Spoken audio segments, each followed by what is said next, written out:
እሺ ተመልካቾች እንዴት ናችሁ? የአራተኛ ዙሩን ብድር አይኤምኤፍ ለቋል። እንግዲህ አራተኛ ዙር ግምገማ ማከናወኑን ታስታውሳላችሁ። ከጥቅምት 22 እስከ ህዳር 4 ድረስ በኤክስፐርት ደረጃ ኢትዮጵያ ውስጥ ግምገማ አድርጎ ነበር። አይኤምኤፍ ከብሔራዊ ባንክ ጋር፣ ከገንዘብ ሚኒስቴር፣ ከግል ሴክተሩ ጋር ግምገማ አድርጎ ነበር በኤክስፐርት ደረጃ እና ህዳር 24 እና 26 በኦንላይንም ግምገማ ሲከናወን ነበር። የዛ ግምገማ ውጤት ታህሳስ 1 ላይ ሪፖርት ወጥቶ ነበር። ሪፖርቱ ምንድን ነው? በኤክስፐርት ደረጃ መጽደቁንና ነገር ግን በቦርድ ሲጸድቅ ብድሩ እንደሚለቀቅ አራተኛ ዙር ብድር እንደሚለቀቅ ተገልጾ ነበር። አሁን ይኸው ጥር 8 ላይ ፈቅዷል። የ261 ሚሊዮን ዶላር የአራተኛ ዙር ብድር ለቋል እና ይህም ብድር ሲለቅ አንዳንድ ያስቀመጣቸው ሀሳቦች አሉ። እነሱ ላይ የተወሰነ ሀሳብ እንሰጥባቸዋለን። በጥሩ የተመለከታቸው አሉ፣ ደግሞ ወደፊት መቀጠል አለባቸው መስተካከል አለባቸውም ብሎ ያቀረባቸው ሀሳቦች አሉ። ግን በአብዛኛው በኤክስፐርት ደረጃ የነበረው ግምገማን የተደገመ አይነት ባህሪ ያለው። እንግዲህ እስካሁን አይኤምኤፍ ከኢትዮጵያ ጋር ስምምነት ሲያደርግ የ3.4 ቢሊዮን ዶላር ነበር ስምምነት ያደረገው። ለምን ያህል ጊዜ ማለት ነው? ለ48 ወራት ወይም ደግሞ በ4 ዓመት ውስጥ ተሰጥቶ የሚጠናቀቅ ነው። ይሄ ብድር ነው፣ ወለድ የለውም። ግን የ5 ዓመት እፎይታ ያለውና በ10 ዓመት ውስጥ የሚከፈል ኤክስተንድድ ሎን ስምምነት ነው ከኢትዮጵያ ጋር ያደረገው። ስለዚህ በ4 ዓመት ውስጥ ወይም ደግሞ በ48 ወራቶች ውስጥ ይህን 3.4 ቢሊዮን ዶላር እየከፋፈለ ለመስጠት ነው እቅዱ። አሁን 4ኛ ላይ ደርሷል። እስከ 8ኛ ዙር ድረስ ግምገማ ሊኖር ይችላል። የመጀመሪያው ላይ ገና ስምምነት ሲፈራረሙ ከ3.4 ቢሊዮን ዶላር ውስጥ 1 ቢሊዮን ዶላር ሪዘርቭ አድርጓል።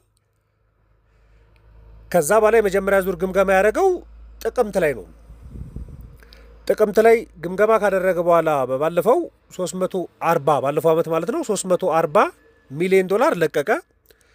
ሁለተኛው ደግሞ ጥር 8 ላይ አድርጎ ነበር። ሁለተኛ ዙር ግምገማ ባለፈው ዓመት ጥር 8 ላይ የዛን ጊዜ 248 ሚሊዮን ዶላር ለቆ ነበር። ከዛ በኋላ ከ6 ወር በኋላ ደግሞ ሰኔ ውስጥ መጥቶ ሶስተኛ ዙር ግምገማ ካደረገና ካጸደቀ በኋላ 262 ሚሊዮን ዶላር ለቆ ነበር። አሁን ይኸው ጥር 8 ለአራተኛ ዙር የ261 ሚሊዮን ዶላሩን ለቋል። በድምሩ እስካሁን ድረስ ከ3.4 ቢሊዮን ዶላሩ የመጀመሪያ 1 ቢሊዮን ሪዘርቭ የሰጠው ተጨምሮ 2.183 ቢሊዮን ዶላር መድረሱን ፕሬስ ሪሊዙ ያሳያል።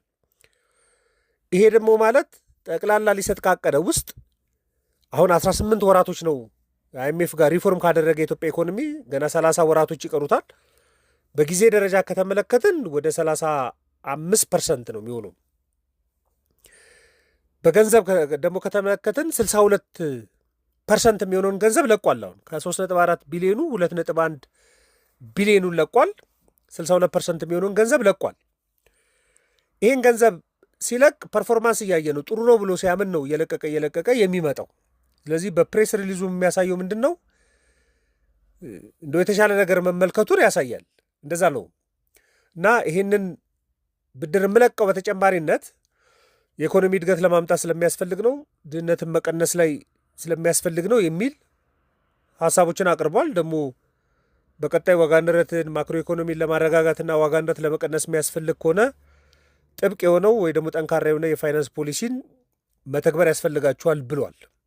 ዋና ዋና ፖይንቶቹን እንዳያቀረባቸውን አቅርብላቸዋለሁ። ግን በኤክስፐርት ደረጃም ቀርቦ የነበረው ሀሳብ አሁንም ብዙዎቹ የጸደቁት ምንድን ናቸው? ኤክስፖርት በጣም ማደጉን በኤክስፐርት ደረጃ ወርቅን፣ የግብርና በጣም ማደጉን፣ የኃይል ሪሶርስ ማደጉን፣ ፓወር ማደጉንም አቅርቦ ነበር። ኤክስፖርት ደብል መሆኑን ማደጉን አቅርቦ ነበር። የዋጋ ንረት መቀነሱን፣ የመንግስት ገቢ በጣም ማደጉን በኤክስፐርት ደረጃ ቀርቦ ነበር። ኦፍኮርስ ያው የኤክስፐርቶችን ነው ዛም የሚያጸድቁት። ስለዚህ የኢትዮጵያ ኢኮኖሚ ከሚጠበቀው በላይ ውጤት አምጥቷል ይላል የአይኤምኤፍ ፕሬስ ሪሊዝ ላይ እና ጠንካራ የኢኮኖሚ እድገት ተመዝግቧል።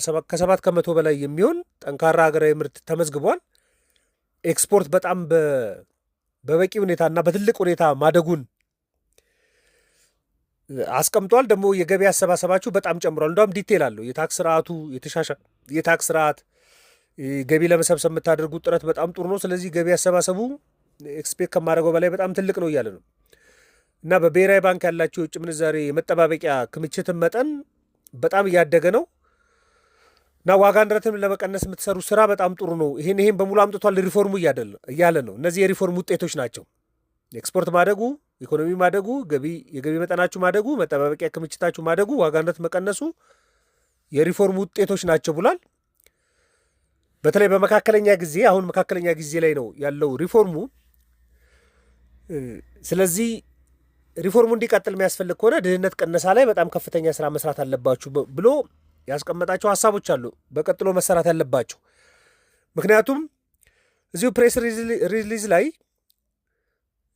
እንግዲህ ካሁን በኋላ ሪሊዝ ላይ እንኳን ባይኖር ካሁን በኋላ ሌላ አንድ 4 አይነት ዙር ግምገማ እንደሚኖር እናስባለን። በየ6 ወሩ ስለሆነ ግምገማ የሚያደርገው 48 ወሩ እስኪጠናቀቅ ድረስ 2028 እስኪጠናቀቅ ድረስ ተጨማሪ ሊኖር ይችላል። ስለዚህ እዛ ወቅት ላይ ያስቀመጣቸው የኢኮኖሚ እድገቶች አሉ። እሱ እንኳን ከ2022 እና 23 ጀምሮ እስከ 2030 ድረስ ፕሮጀክሽን አስቀምጧል እና ሪፎርሙ ሲጠናቀቅ ዋጋ ንረታችሁ ወደ 7.2 ከመቶ ዝቅ ይላል እያለ ነው።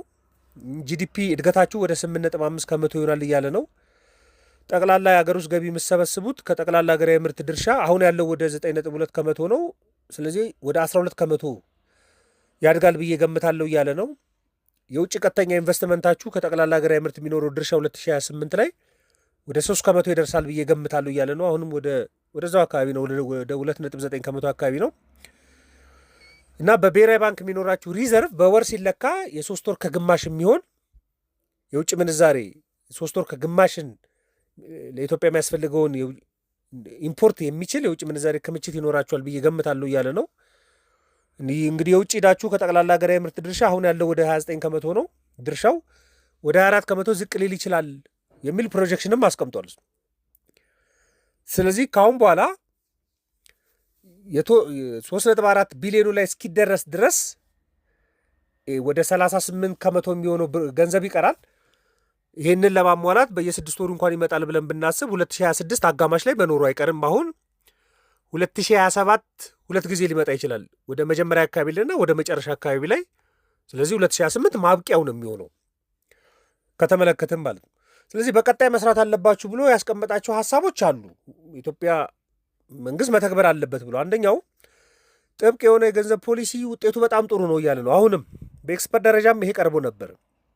ዋጋነትን መቀነስ ላይ ደግሞ ዋጋነትን ያድጋል የሚለው ኤክስፔክቴሽን እንኳን እንዲስተካከል እያደረገ ስለሆነ ጥብቅ የሆነው የገንዘብ ፖሊሲያችሁን መቀጠል አለባችሁ የሚል ምክር ሀሳብ አቅርቧል።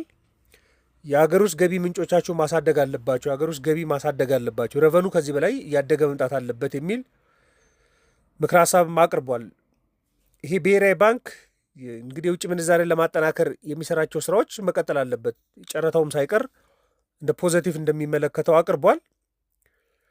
ይሄ የብድር ገደብ ጉዳይ ቀስ በቀስ እንደ እየተቃለለ የሚሄዱ ጉዳይ መጥፎ እንዳልሆነም ፕሬስ ሪሊዙ ላይ አቅርቧል እና መንግስት ከነዳይ ድጎማ ራሱን በሂደት ማንሳቱ ጥሩ ነው። በተለይ የፊስካል ፖሊሲውን ያጠናክርለታል። ስለዚህ ይሄ እርምጃ መወሰዱ ጥሩ ነው፣ በቀጥሎም ይሄ ማድረግ አለባችሁ የሚል ሀሳብ አቅርቧል። ይሄ የዕዳ ሽግሽግ ጉዳይ ላይም ሀሳብ አቅርቧል። በተለይ በመርህ ደረጃ ስምምነት የተደረሰባቸው ላይ ስራዎች መስራት ያስፈልጋል። ከግሩፕ 20 ጋር የ3.4 ወደ 3.5 ቢሊዮን ዶላር በመርህ ደረጃ ስምምነት አለ፣ የብድር ፎይታ ማለት ነው፣ ሽግሽግ።